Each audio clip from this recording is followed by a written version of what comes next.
Welcome back to Good Day Dayton. This morning we are highlighting a great local college student, a senior at Cedarville, and also a local author. Our friend Katie Eubank in studio this morning with details about her new book and how you can go home with a copy of it this year. Before we dive into all the details, my friend Katie, how are you doing this morning? I'm doing very well, thank you. Of course, we are happy to have you here. We're happy to talk about this book, and I want to just start with a little bit of your background. So when did you first think, hey, writing a book geared for young people, when did you first think that's something that you would want to do?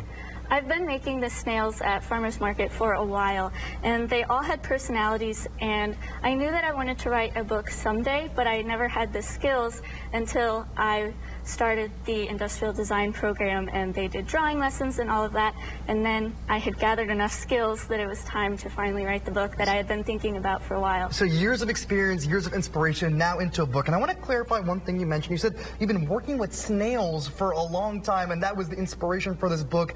The snails with their own unique characteristics and personalities.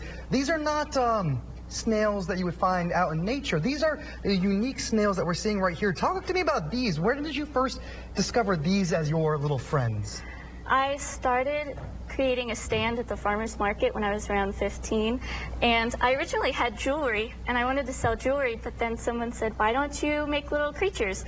And so I had a couple creatures set out, and people just loved the snails, and eventually these snails took over the stand, and the jewelry got less and less and less and less until now it's mostly snails.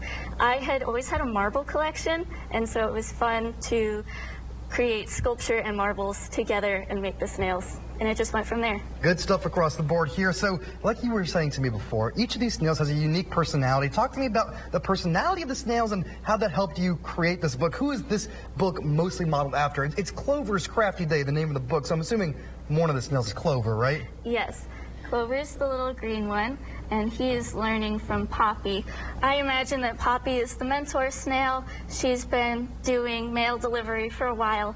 And then this is Molly. She, in the book, is creating hats with her friends in their garden. I love that. Snails doing mail delivery. It's a perfect job for them. It's right in the name, snail mail. I love this across the board. So let's make sure we're on the same page with everything. First of all, if people want to support you and grab a book inspired by these snails, of course, it's Clover's Crafty Day. We got a copy of it right here. Who is this geared for? Is it for kids, and of what age? It's 5 to 8-year-olds, but I made it to where everyone can enjoy the book, because if the adults are going to read it over and over, they have to find enjoyment in it too. There's some Easter eggs and things that everyone of every age can enjoy. And we want to make sure we talk about this. I said it in the intro, you're a college student. You had time to put together a book while being a college student? That's very impressive. What was that process like? I would go to classes, and then afterwards I would draw as much as I could, and on break I actually took pictures and made little scenes with the snails since they were physical, and then I was able to use those as references while I was at school and draw over them in my free time. So not only the Katie did the story, but the illustrations herself for this book. Let's make sure we tell people how they can support you and go home with a copy themselves. What is the best place to get a copy of this book? Amazon is where you can get the book, and then to get the little snails, you can go to my Etsy shop. That is Miscellany Clay on Etsy. We've got details about those websites on screen right now. My last question for you, I mean, you've been working with these snails for a long time for their stories. Are there more books to come? Hopefully, but I have to graduate first. Very true, very true. Well, best of luck with your education and beyond. Thank you so much for being here in studio today. I think we appreciate your time. Thank you. Of course, everybody stick around.